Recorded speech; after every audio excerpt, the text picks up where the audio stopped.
ಬಗ್ಗೆ ಏನು ಹೇಳಲ್ಲ. ಆದರೆ ಯಾಕೆ ಎಲ್ಲೂ ಪ್ರೆಸ್ ಮೀಟ್ಗಳು ಸಿಗಲಿಲ್ಲ, ನಾವು ಮಾತಾಡೋಕ್ಕಾಗಲಿಲ್ಲ.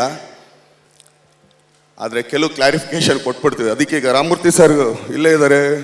ಯಾಕಂದರೆ ಕೆಲವ್ರು ಹೇಳಿದ್ರು ಕತೆ ನಾನು ಮಾಡಿಸ್ದೆ, ಟೈಟಲ್ ನಾನು ಕೊಟ್ಟೆ. ಅಯ್ಯೋ ತಗಡೆ, ನಿನಗೆ ರಾಬರ್ಟ್ ಕತೆ ಕೊಟ್ಟಿದ್ದೆ ನಾವು. ಈಗ ಯಾಕಂದರೆ ಕೊಟ್ಟಿದ್ದು ಮಾಡಿದ್ದು ಹೇಳ್ಬಾರ್ದು ಭಗವಂತ. ಯಾಕಂದ್ರೆ ಇದೇ ಸಲ ಇದೇ ತರ ಒಂದ್ ಕಡೆಗೆ ಸಿಗಾಕೊಂಡು ಬಾಯಿಯಿಂದ ಏಳಿಸ್ಕೊಂಡು ಬುದ್ಧಿ ಕಲ್ತಿಲ್ಲ ಅಂದ್ರೆ ನಾವ್ ಏನ್ ಹೇಳೋಣ? ಈಗ ಈ ಕತೆ ಇಂಥ ಒಳ್ಳೆ ಕತೆ ಅದು ಯಾಕಪ್ಪ ಬಿಟ್ಟೆ ನೀನು? ನೀನ್ ಮಾಡಿಸ್ತಾನೆ ಇಂಥ ಒಳ್ಳೆ ಕತೆ ಯಾಕೆ ಬಿಟ್ಟೆ ನೀನು? ನಿನ್ ಜಡ್ಜ್ಮೆಂಟ್ ಅಷ್ಟು ಚೆನ್ನಾಗಿದೆ, ಗುಡ್, ಮಾಡ್ಬೋದಾಗಿತ್ತಲ್ಲ. ಟೈಟಲ್ ನಾನು ಕೊಟ್ಟೆ, ಟೈಟಲ್ ಇಟ್ಟಿದ್ದೆ ನಾನು. ಅದಕ್ಕೊಂದು ಕ್ಲಾರಿಫಿಕೇಶನ್ ಇದೆ. ಬನ್ನಿ ಡೈರೆಕ್ಟರ್. ಏನಕ್ಕೆ ಅಂದ್ರೆ ಕ್ಲಾರಿಫಿಕೇಶನ್ ಕೊಡಕ್ ಬೇಕಲ್ಲ. ಯಾಕಂದ್ರೆ ನಾವೆಲ್ಲರೂ ಸುಳ್ಳು ಹೇಳಿದ್ರೆ ಎಲ್ಲ ಆಧಾರ ಹಿಡ್ಕೊಂಡೇ ಮಾತಾಡಬೇಕು. ಟೈಟಲ್ದು ಸ್ವಲ್ಪ ಕತೆ ನೀವು ಹೇಳಿ ಸ್ವಾಮಿ.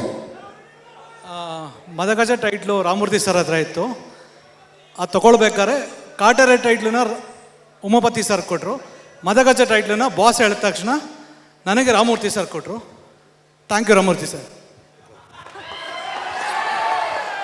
ಯಾಕೆ ಅಂತಂದ್ರೆ ನಮ್ಮ ಹತ್ರ ಬ್ಯಾನರ್ ಇದ್ರೂ ಕೂಡ ಮಾತಾಡೋಣ. SS ಟಿವಿ ಸಿನಿಮಾ ಜಗತ್ತಿನ ಕ್ಷಣ ಕ್ಷಣದ ಸುದ್ದಿಯೊಂದಿಗೆ.